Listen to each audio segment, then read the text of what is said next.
Well, good evening. It's an absolute thrill to be speaking to adults about a literature book. I love talking about literature. I love it.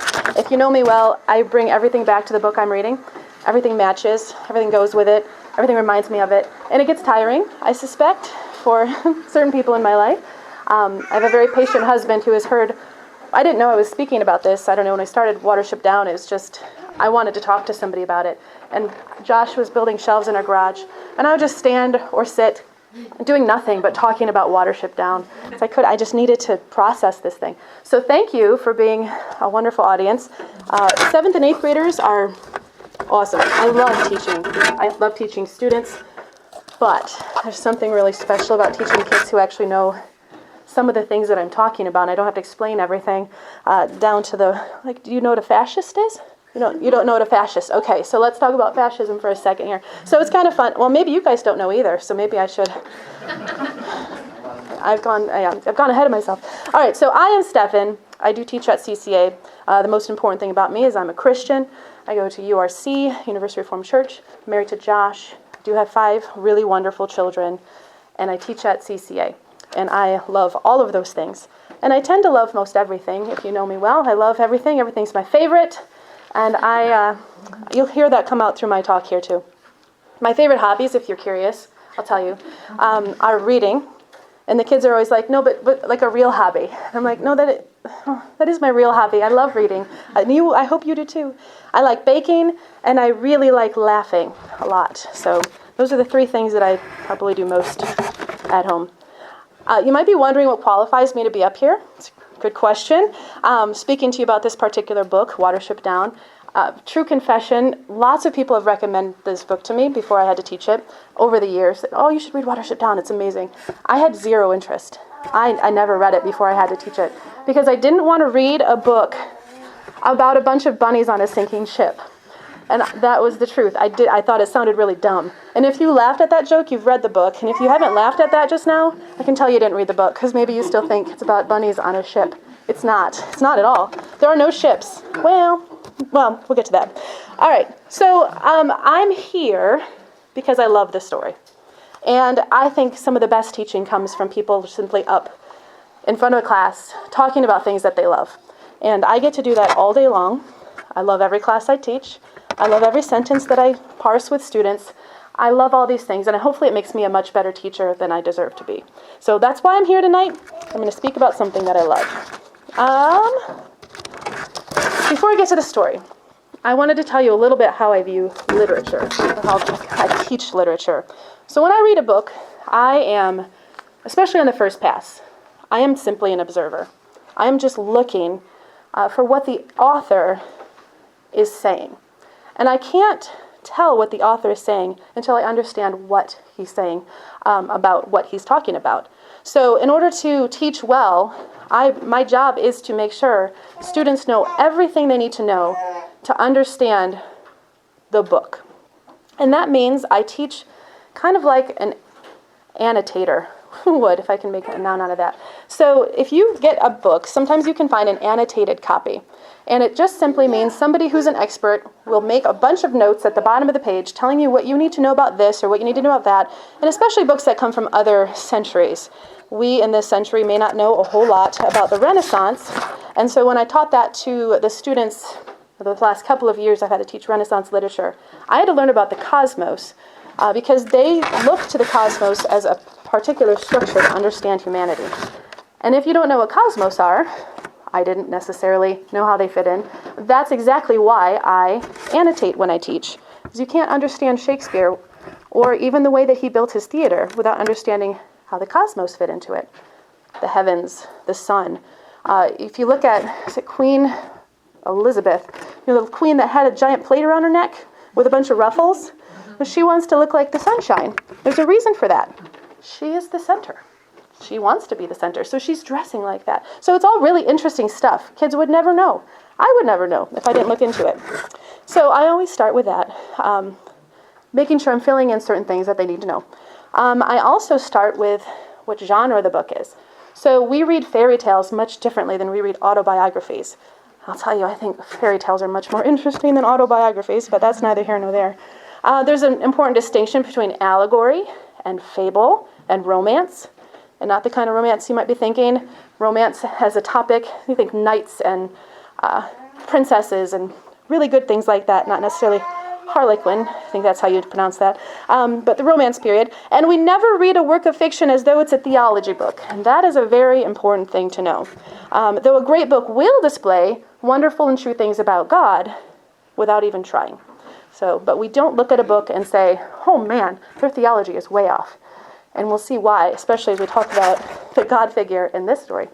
We also talk about who wrote the book and any pertinent information about the author. So something really cool about this book, I think it might be the only one on the list that overlaps with our lives. The author actually was living, which is unusual for our school. And it's really cool because I was reading actual articles with actual quotes from the actual author, which we don't have from any other person that we actually study. So I had a really nice time looking up all this information about Richard Adams himself and the words he actually spoke. So, let me recap. As a teacher, I'm filling in the knowledge gaps so that the book is understood and enjoyed as the author intended. I don't critique the book with students as though we have some deeper insight into this great work of art that generation upon generation have lauded. We don't have that kind of pride, hopefully, when we approach these works. I don't use it as a platform for social reform, and I don't want to enter into culture wars of our day because of the book or what the book brings up. Those are fine and good, but that's not my main point. I don't even want the students to use the story as a mirror, to look at it and say, what does the story mean for me? Or how does it help me know myself better? That may happen, it's fine, but it is not my aim. My aim in teaching literature is for myself and my students to enter into door after door, leading to new worlds. And C.S. Lewis says everything best, he really does. But he said this, in reading great literature, I become 1,000 men, and yet I remain myself. Like a night sky in the Greek poem, I see with a myriad eyes, but it is still I who see. Here, as in worship, in love, in moral action, and in knowing, I transcend myself, and am never more myself than when I do. So that is how I'm trying to read literature, opening up a world for these students, and if they don't know something about that world, it's my job to help them understand it. I'll try to unearth the clues that Richard Adams left behind from other books to help us read this book. And we'll be looking at common simple symbols that generations before us would have understood as having deeper meaning, but we have since lost. It's kind of sad, but we're uncovering those things again. Some more to talk about before we actually get to the book. The author. Richard Adams was born in the lush English countryside near the actual Watership Down, which I now know is a place, not a ship. Adams was a student at the prestigious Oxford University until he was called to World War II. And that's a really important part of his life that we should remember as we're reading this book. After his active duty, Adams received his degree from Oxford and went on to have a career in the very exciting British civil service, if you can believe it. He never wrote a story, not one, before writing Watership Down. So where did this story come from? It's really interesting, and we get to hear it in his own words. Richard Adams tells us what happens. So he told BBC in 2007 that the story started on a long car ride. Here's an excerpt from the BBC interview. Adams and his two daughters were going to Stratford-upon-Avon. Can you imagine? Going to Stratford-upon-Avon. I can't. I'm just so exciting. What do we have? We have Okemos. Anyway, he's going to Stratford-upon-Avon to see Judi Dench, of all people, in a production of Twelfth Night. Also think about that, bringing your young daughters to see a production of Twelfth Night, which I think is fabulous. I hope all of us do that sometime. His elder daughter demanded a story to pass the time, and this called for spontaneity, Adams said. It had to. And I just began off the top of my head. Once upon a time, there were two rabbits. And let's call them Hazel and Fiver. And I'm going to tell you about some of their adventures, he explained. And what followed was really the essence of Watership Down.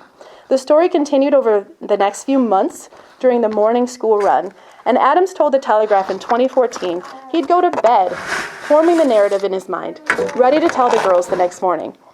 In a way, the continually forming story was Adams' attempt to be an important part, a steady presence, in his daughters' lives.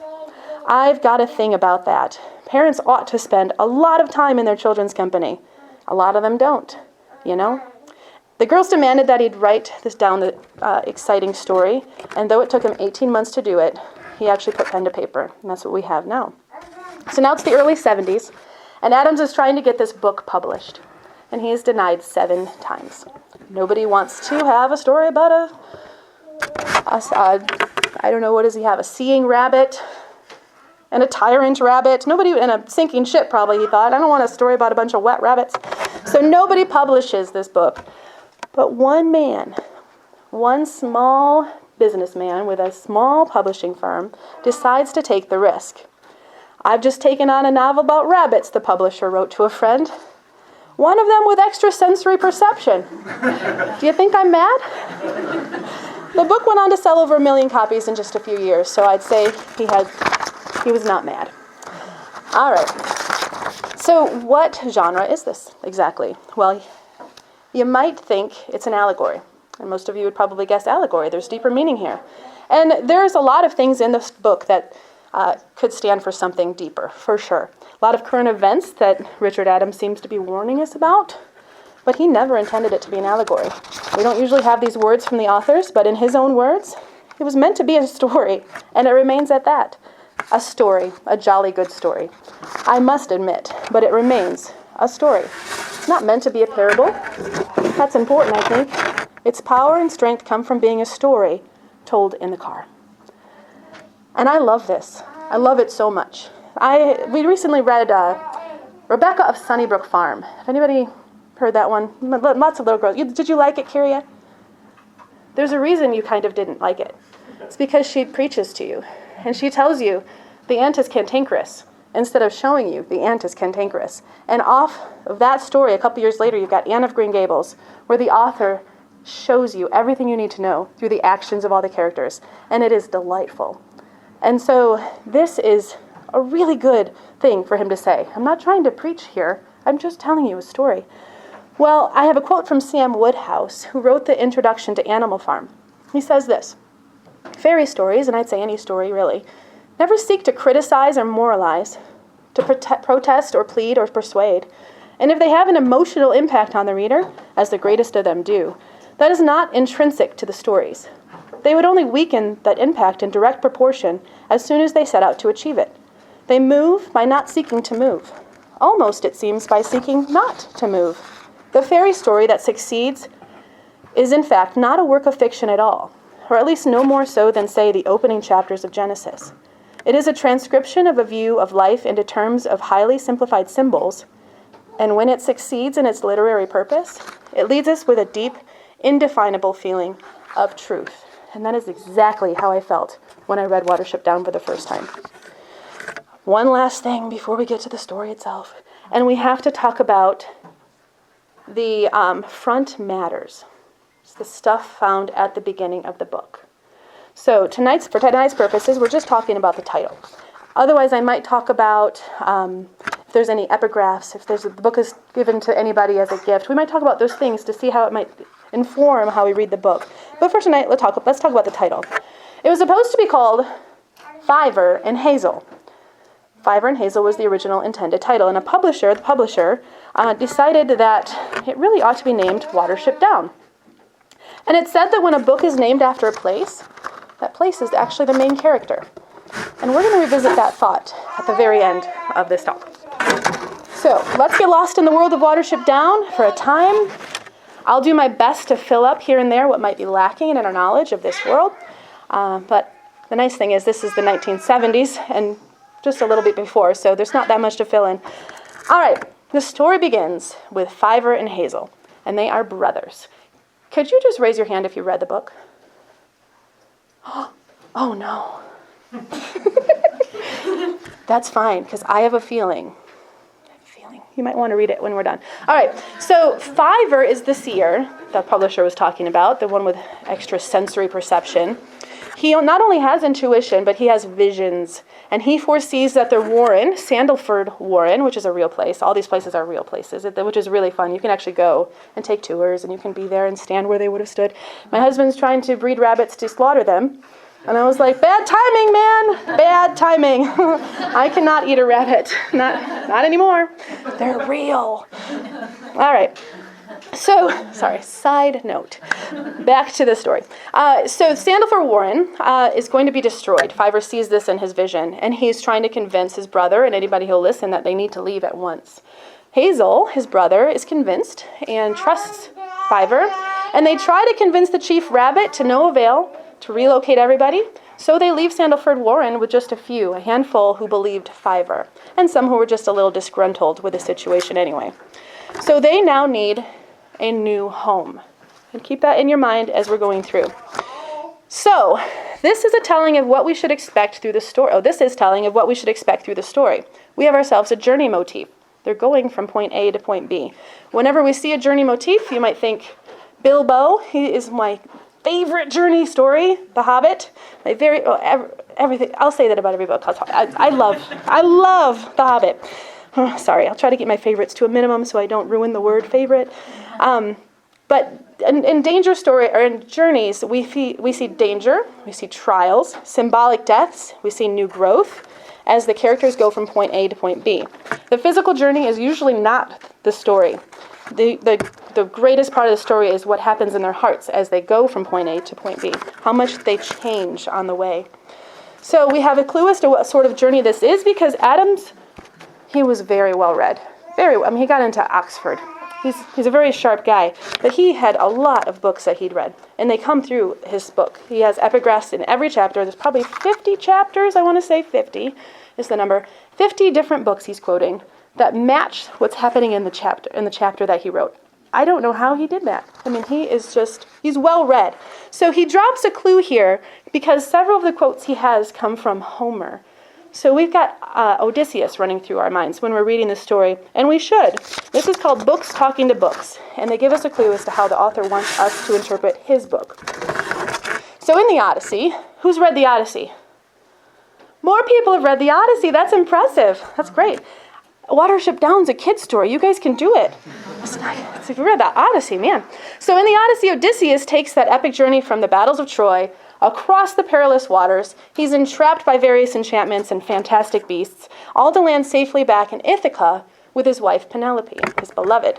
The story of Odysseus was really a story about a soldier going through various trials so that when he was ready to return home, no longer a soldier, but as a husband, a father, and a leader of his land.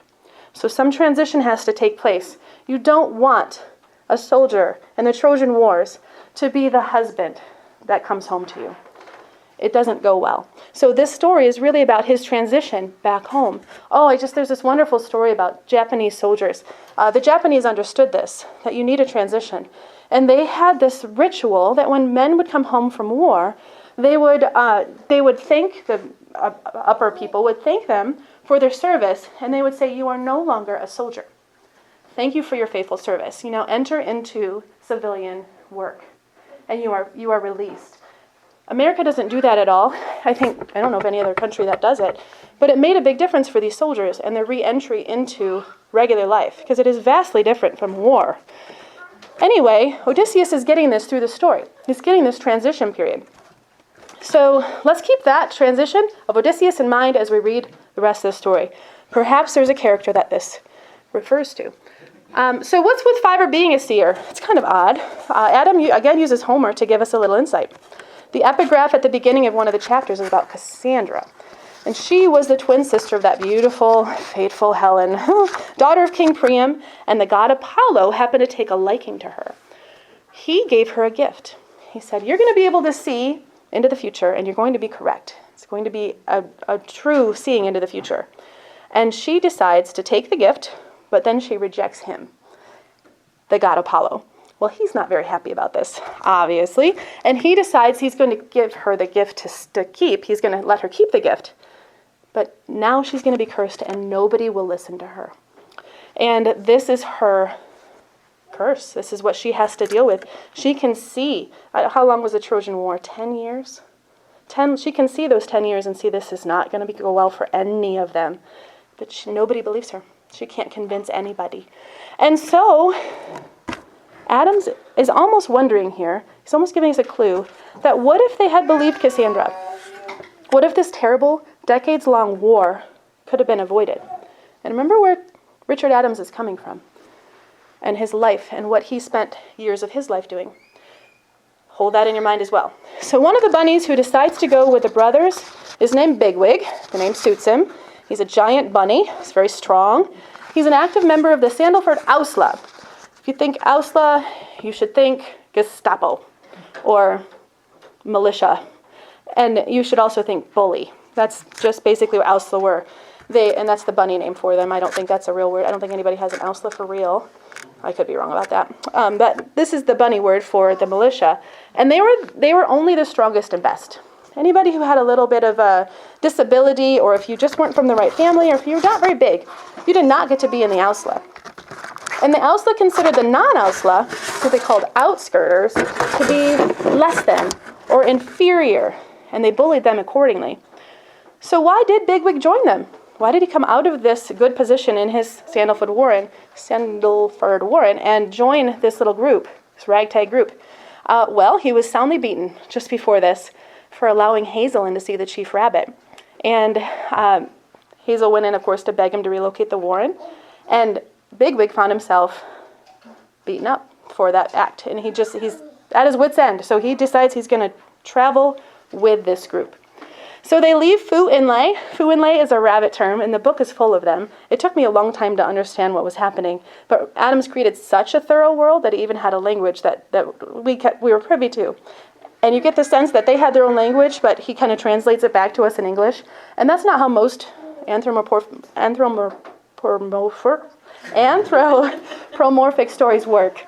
Usually they just become people-like. But now Adams is doing something a little different, which is interesting, but we're not going to talk about it.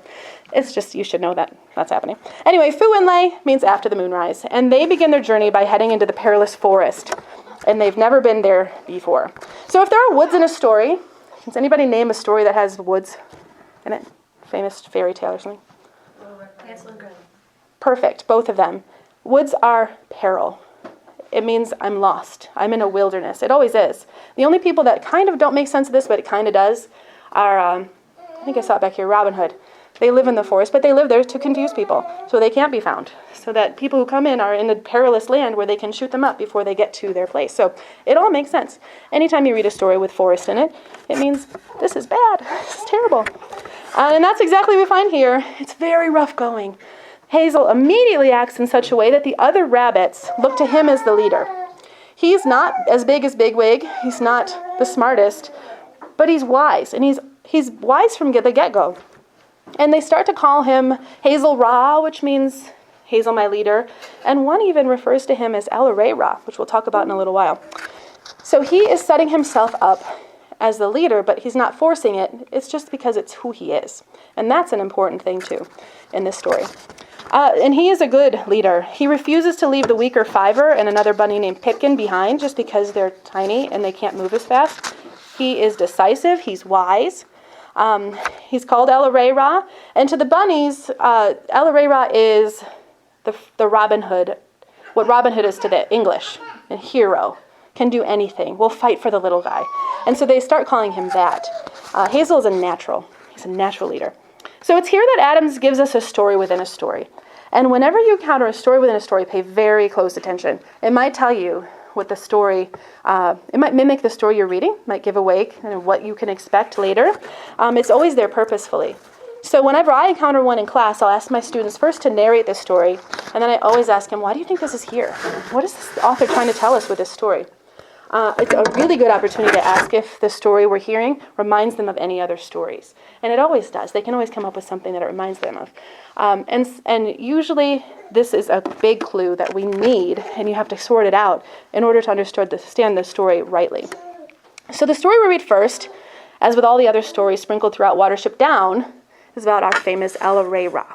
And it took me, I think, 3 weeks to say that consistently, El-Re Ra. And otherwise it was this El-Ra-Re, El-Ra-Re, and the students would laugh, and I looked like I didn't know what I was talking about, but finally I nailed it down. So it's El-Re Ra, which Adams actually goes through a little spiel to make sure you're saying it right. He cares very deeply if you say this right, so I tried. Anyway, we read about El Rey Ra, and this is an origin story explaining how bunnies got all their bunny qualities.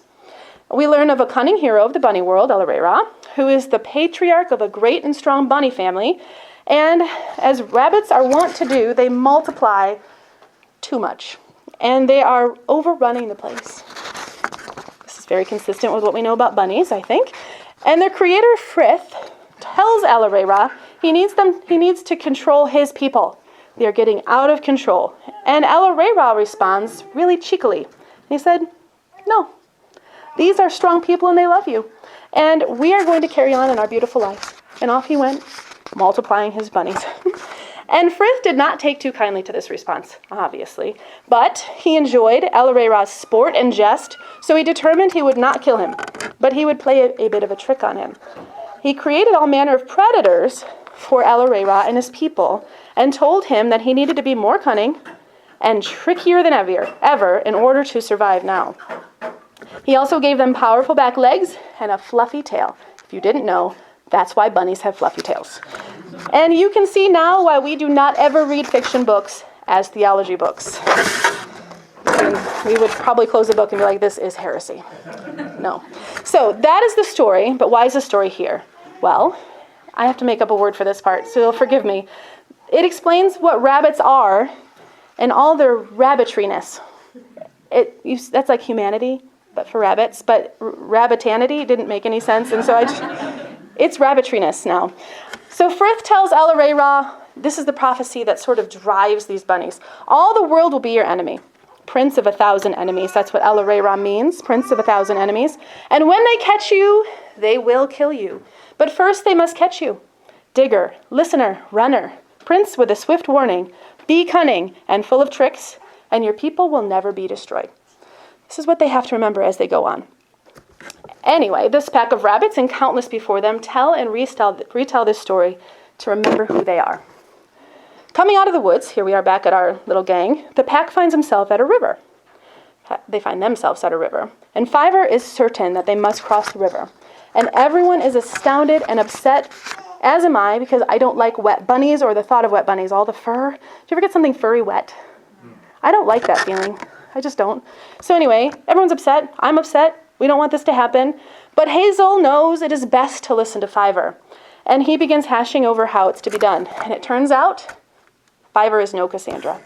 He sees the future, and people listen to him.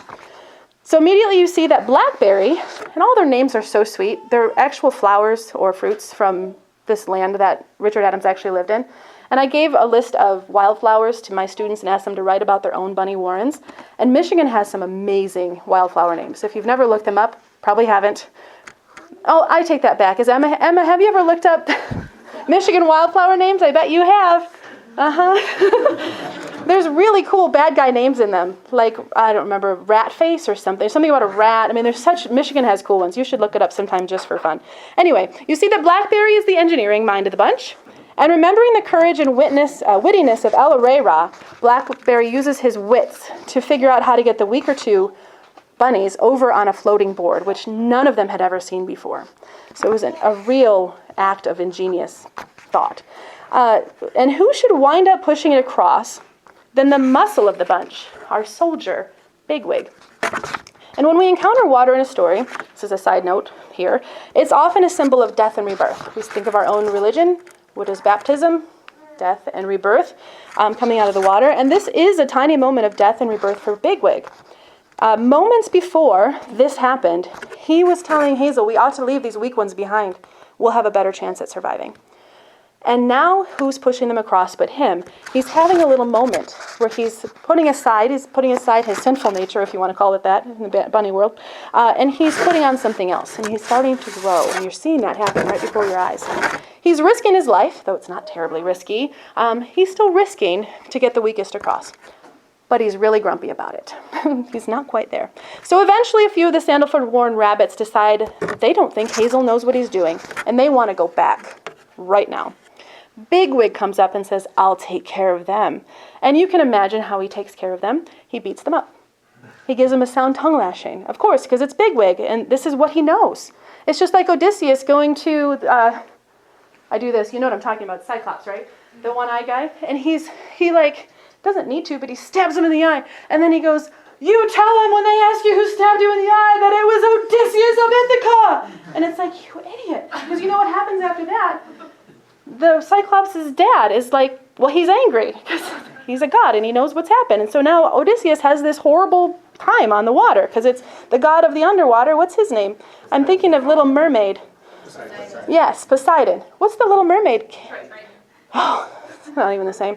Anyway, I do research before I need to know these things, hopefully before I go to the class with them. Anyway, so it's Poseidon. He's really mad. It makes a big mess. So you see Odysseus is still a soldier at that point. He hasn't grown at all. Bigwig, not really growing here either. He's still every bit a soldier. So across the river, Fiverr can see with his eyes, actual seeing this time, where they should go. Remember, they're looking for a home. And it's the high, lonely hills. Here's another side note. If you see a hill or a mountain, what always happens up there? What did you say? A sacrifice? Oh, yes. No. What is it? Someone say something? Heaven. Yeah, kind of. Wisdom. So where do you find wisdom? You always go up the mountain to that guru who lives alone on the mountain. I mean, this happens in stories over and over again. So they're going up, and there's a reason for that. Anytime you go down, there's always a monster. Always a monster. So, and this is what we talk in class about. They're going down, you guys. And the kids are like, oh, this is not going to go well for whoever's going down. I know it. And it never does. So it's a really fun symbol to know. Anyway, that brings me back to Shakespeare. I brought that up before. Did you know the Globe Theater? Heaven, earth, hell. And that's how they function with the Globe Theater. So the cosmos, right? It's all about the cosmos. Side note. So Fiverr can plainly see his end destination, but he's feeling uncomfortable. He feels as though they're headed into a mist, he says. A mysterious trouble that isn't predators, more like being deceived and losing their way. Ominous. They're carrying on. This is the first community the rabbits come upon, and it's called Cowslip's Warren. This is the very next thing that happens after this ominous message. And at first they don't go out. They come to rabbits that have strange qualities. Rabbits usually go out and they call it sylphlay in the book. They eat freely outside, and then they go back in their holes, and they rest, and they come out and they feed, and they have different times that they do that. These rabbits don't do that. Instead, they go out at night, they grab their food, and they bring it all into the hole, and they eat it there. And the second thing that's odd about them is they're all very well fed and very strong. And the third thing that's weird about this little warren is they don't answer any questions, not any. And fourth, they do not tell ancient stories. Fifth, they worship a physical manifestation of the hero El Ra, but they have no idea who he is or what he's done. So everyone can feel, going into this warren, that something's amiss, something's unnatural, but they pay no heed. And this is such a story that repeats itself over and over again, because it's terrible weather, and they are cold and tired. And they are seeking security. And that's why they don't listen to any of the warnings, and they go and stay at this warren. So hidden inside their dry, warm runs, the Cowslip Warren bunnies look aristocratic. They look well-fed.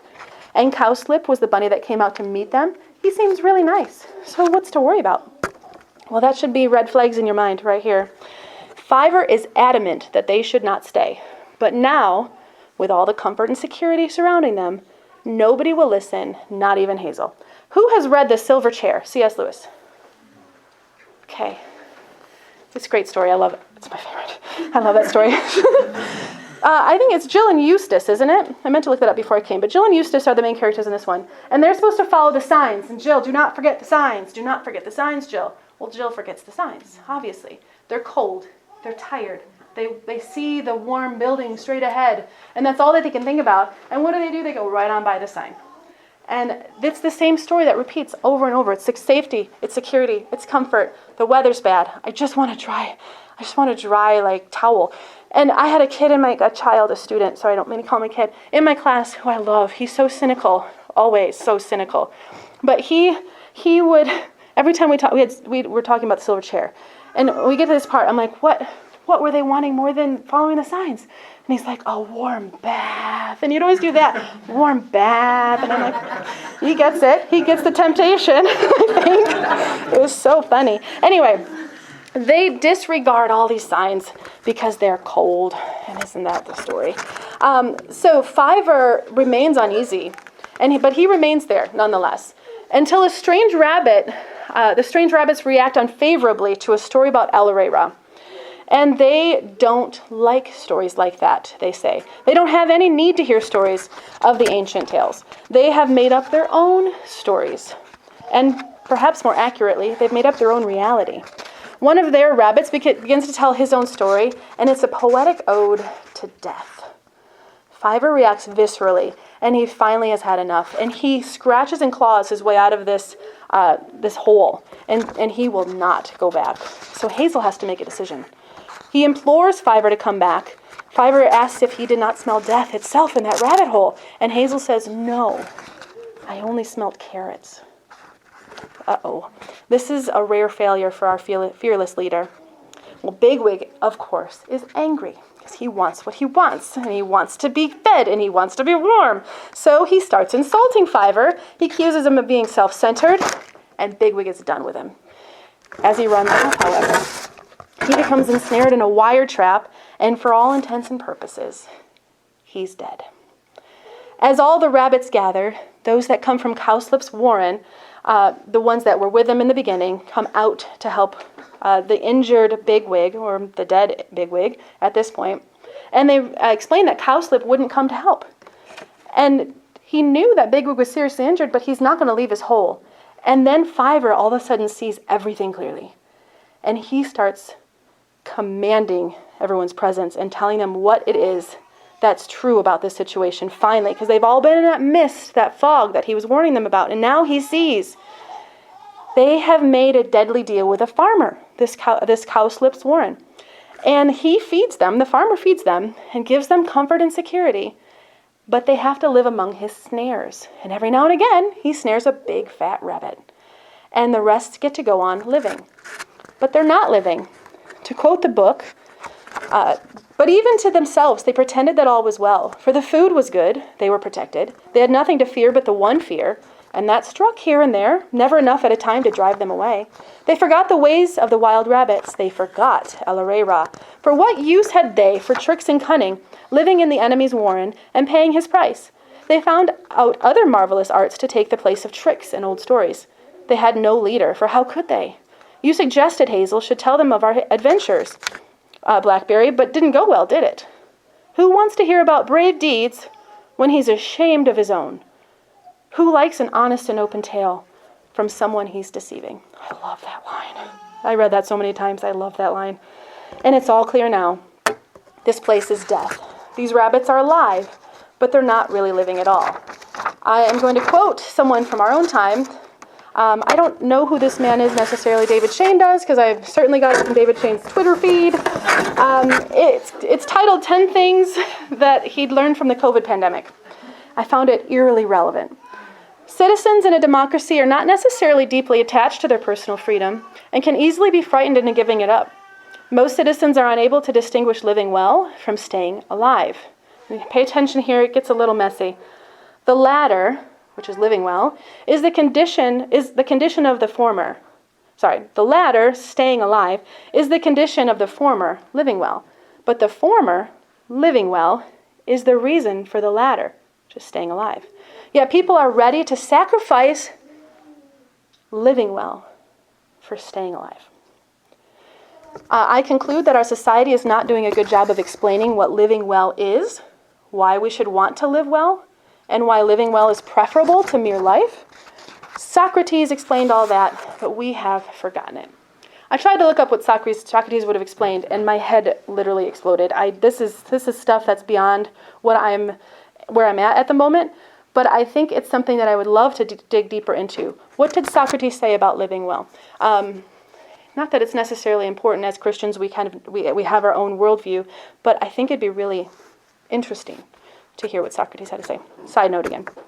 So the group needs to leave at once, and they go to the hills to start their own warren, just as Fiver had indicated to them from the beginning. If only they had listened. So, since leaving the warren of snares, and this is a quote from the book again, they had become warier, shrewder, a tenacious band who understood each other and worked together. There was no more quarreling. They'd come closer together, relying on and valuing each other's capacities. They knew now that it was on these and on nothing else that their lives depended, and they were not going to waste anything they possessed between them. So this community now included actually a rabbit who escaped from Cowslip's warren because his wife was killed in one of the snares just before. And so his name is Strawberry, and he came out to be with them. And they enveloped him in just as though he were an original part of the group, which I thought was very beautiful. The way that Adams deals with the disabled bunnies in the group, and the way he deals with the outsiders coming in, I think is so consistent with the message he has. I love those parts. So now we're at the middle of the book. I'm not going to go on to that much longer, but we're at the middle of the book. And we've already arrived at the high and lonely hills. And the rabbits begin making runs and settle into their new life. So over time, Hazel saves young Mouse, and while all are surprised at this, he realizes that they may need help at some point, and it's best to make friends where they can. Bigwig suggests they make the mice their slaves. His old nature is slipping through again, our good friend Bigwig. And it's here we have a bit of a repeat trial. So repeat trials show up so often in literature, and they're a great way to objectively measure characters' growth. In the Hobbit, Bilbo is asked he actually tells Gollum what his name is in the caves, and so Gollum now knows who he is. But when he faces Smaug, he learns his lesson and doesn't say his name. So it's an interesting little thing, a repeat trial. He's learned something. So Smaug doesn't know who he is, but he says some sort of mysterious thing to him. Anyway, that's a repeat trial. So what's the repeat trial here? Well, there's another injured animal, and Bigwig is the one who decides we're going to save him and nurse it back to health instead of complaining about the uselessness of helping other species. Isn't that growth? I thought that was great. And it's very important because Cahar, that's the name of the bird, is extremely important to the rest of the story. And he's also my student's favorite character, and I had forgotten that Cahar swears. He's a very colorful bird. And the students were like, Mrs. Hull, that bird said a swear word.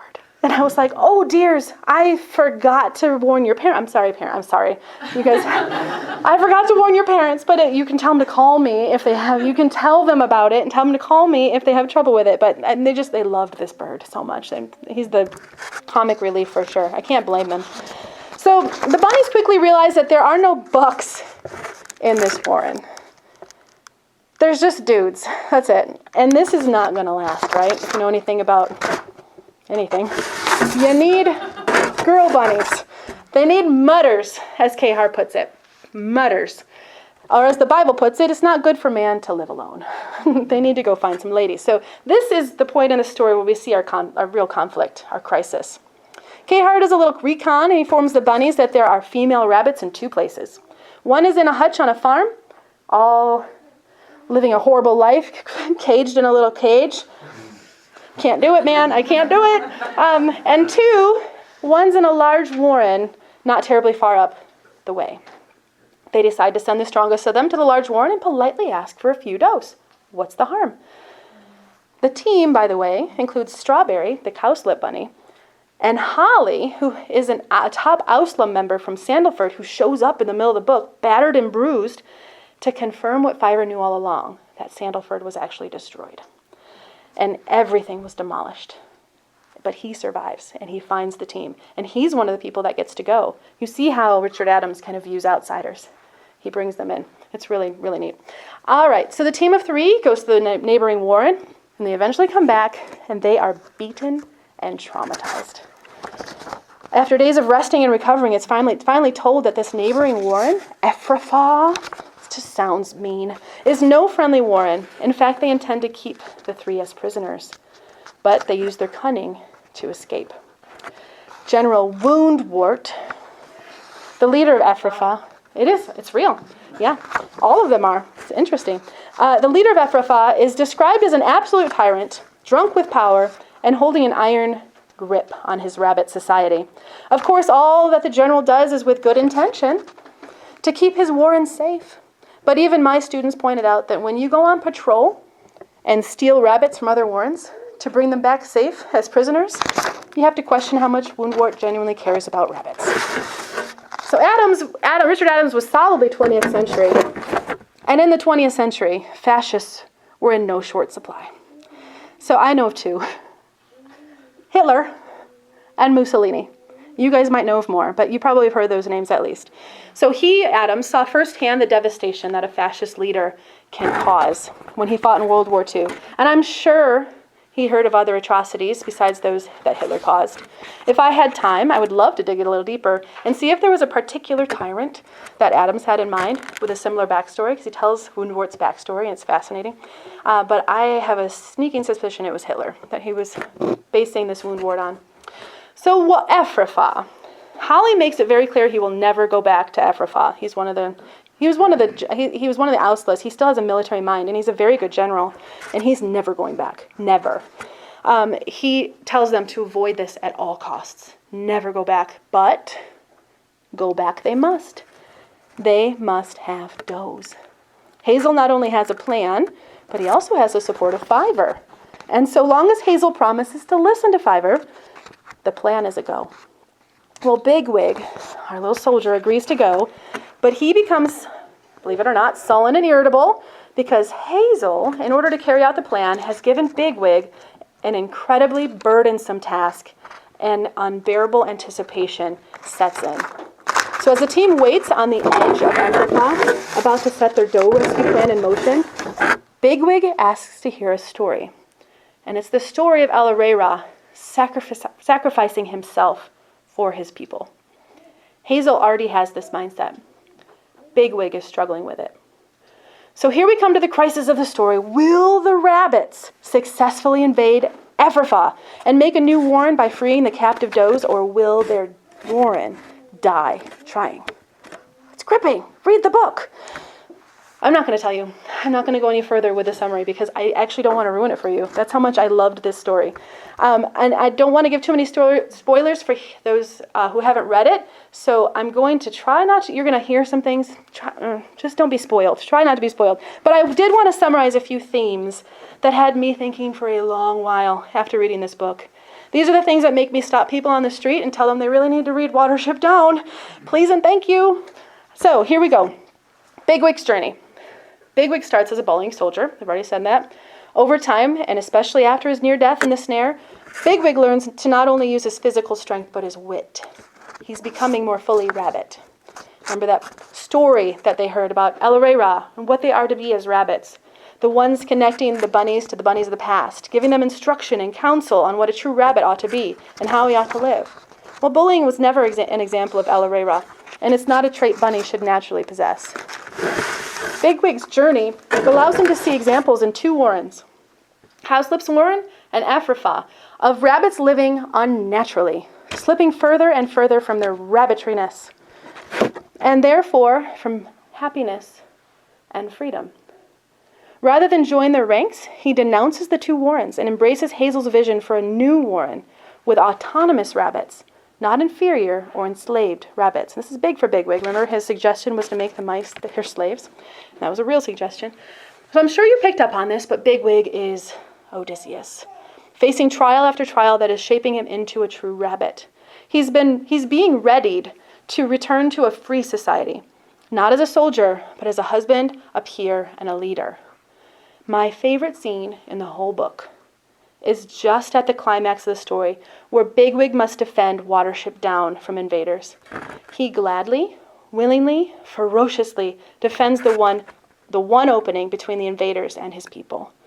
At the possible expense of his life, I shall not tell you any more than that, but at the possible expense of his own life, he finally gets it. At this moment, Bigwig has completed his journey. He's learned how to use all that's available to him in his rabbit nature, not to force rabbits to comply or to serve himself, but to sacrifice for them. He still gets to use his gift of strength. They call on it all the time, actually, but it's tempered by wit, wisdom, and self-sacrifice. Without this journey, Bigwig would have simply carried his oppressive concept of society right into Watership Down. Instead, Bigwig is the type of rabbit that will thrive in a free society. That was his journey. So in our class, we discussed what Adams seemed to be saying about what it takes to be a good member of a free society like Watership Down was shaping up to be. And two things emerged. The bunnies needed to be self-governing, each and every one of them. One thing they learned during the journey was that each rabbit had strengths and should at will utilize those strengths for the well-being of the community. They should not wait to be told what to do. Each bunny was vital, and even the smallest among them had jobs to do, and each had a voice in the community. They were expected to participate in the decisions, dream up new ideas, and think for themselves. That's in stark contrast to both of the warrens that they encountered on the journey. Especially Ephrathah, where not even the ruling class of Ausla would dare make a move without the permission of General Woundwort. And that actually plays a part in the story, a big part. So the other trait that marked Adam's free society was that the rabbits freely and willingly sacrificed themselves for the good of others. Free bunnies are never forced to give up their lives for others, but courageous and virtuous, self-governing rabbits choose to as the need arises. So that's the first thing that I think about all the time is Bigwig's journey. The second one is Hazel's journey. So if Bigwig showed us what it takes to thrive in a free society, Hazel shows us what it means to be a great leader in a free society. So even with a community of self-governing rabbits, a wise leader is still a vital role. So at our school, we have very capable teachers, very capable, but we have a headmaster, and there's a good reason for that. And we need a headmaster. So in this society, they have wonderful rabbits that are perfectly capable, but they need a leader. And Hazel is the one that earned the title of leader along the journey. He never commanded the rabbits to follow him. They simply did. So what made Hazel such a good leader? Well, he wasn't perfect. He certainly made a couple of big errors, but he owned them, and he grew from the failure, making him an even better leader. Hazel did not believe himself as more important than any other rabbit, despite the title. I'm sorry, Jack. We're all made in the image of God, I suppose. He leans heavily on the skills and the wisdom of the other rabbits. So I had the kids give nicknames to these rabbits. So he leaned on Blackberry the engineer, or the brains, Dandelion the bard, Bigwig the muscle, Fiber the seer, and General Holly. And I like, this is horrible, but I like thief movies. I don't know what those are called. They're probably not called thief movies. Like Italian Job, heist movies. Yeah, I loved Ocean's 11. And they all have these names, right? So in this warren, they have these people doing these jobs that are all very important. And any one of them pulling out makes the whole job fall apart. I love that. So Hazel is a servant leader. It's another thing about him. He put himself in harm's way over and over and over again, especially for the weaker and more frail among them.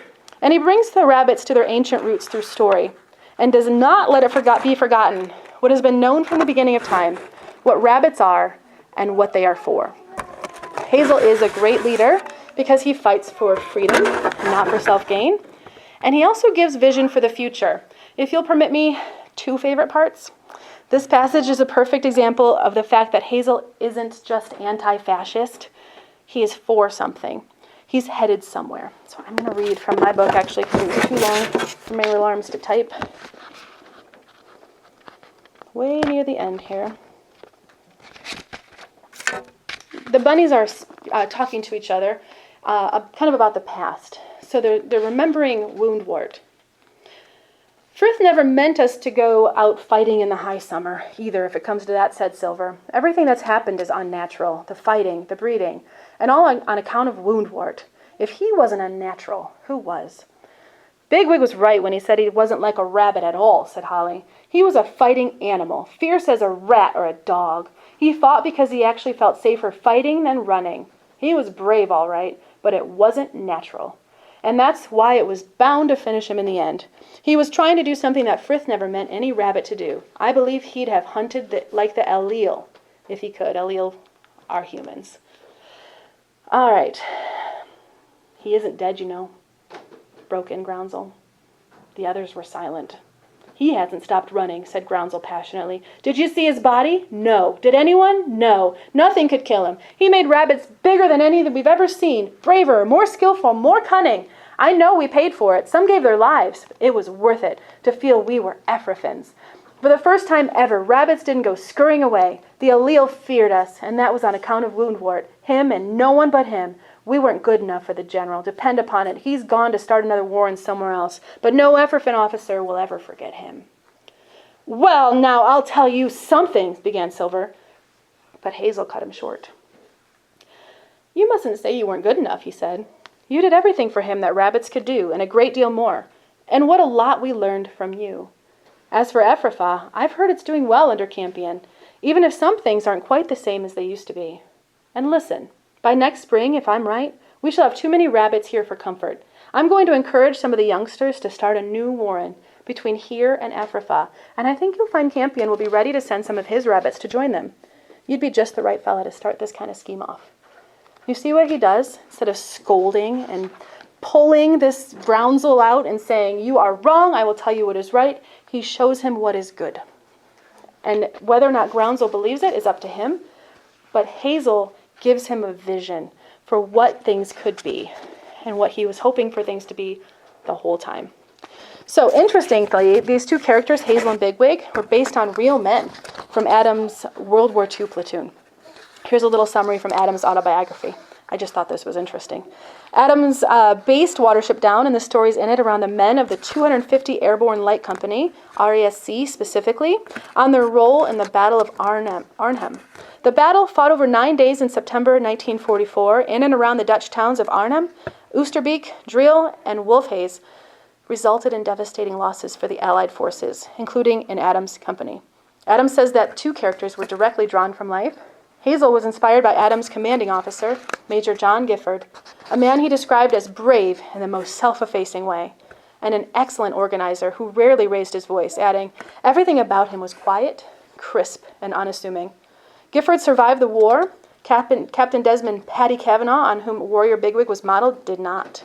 Daring, debonair Cavanaugh was, Adams wrote, afraid of nothing, a sensationalist, and by nature, entirely the public's image of a parachute officer. He was killed in action just outside Oosterbeek while providing cover for his platoon at just 25 years old. And as for Adams, this is my favorite part of this, he said in 2014 that he identifies more with Fiverr. Rather timid, not much of a fighter, but able to contribute something in the way of intuitive knowledge. Oh, I thought that was interesting. So the last thing I want to talk about is Watership Down. And just really briefly. I remember I mentioned that anytime a book is named after a place, that is the main character. I have wrestled with that thought, and I had to consider whether or not this was true for this story. And if I took a poll, which I did in class, I suspect most people would say the protagonist is Hazel. I think there are sound arguments to support that. Hazel is the leader. In a lot of ways, he's the hero. He's the rabbit we want to be like in our own perilous journey through life. But I closed the book, and I immediately thought that Bigwig was the actual protagonist. The climax of the story and the apex of Bigwig's journey were one and the same. A scene that actually brought tears to my eyes, which is not, I don't cry very easily. That got me. He journeys the farthest, from bully to brave, self-sacrificing, and resolute Bigwig. He's the rabbit I feel most like, seeing how far I've come in my own transformation and how very far I still need to go in virtue and wisdom and self-sacrifice. And yet, I do think this story is about Watership Down, or at least what it stands for. The story boils down to rabbits looking for their home. Remember I said front matter matters? The very first thing they're needing is a home. We know on the very first page what the book is about. There they want to be free to be rabbits. They want to dig cozy homes. They want to eat safely outside. They want to make babies. They want to protect their nests. They want to create a space where they can tell their ancient stories. They want to remind themselves who made them and for what purpose. And they just keep running into rabbits who despise this and want to take the power for themselves. It feels to me like Adams may have written his own, much longer and more symbolic, I have a dream speech. He has seen war. He has seen fighting and devastation and whole societies gone mad. He has seen what happens when people naively place comfort and false security above freedom. He could rail on these things, but Adams, like Hazel, directs our attention to the good that is possible instead. He gives us a clear vision of a great citizen, even if that was one who wasn't always a great citizen and had to grow into it. And those great citizens together are led by a great leader, one we hope to be like if ever we are called to lead. And Adams shows us that these citizens and their leader form such a great society. Not perfect, but surely great. An easy contrast to those terrible ones. We may even be convinced that a society like that is well worth defending, well worth sacrificing for.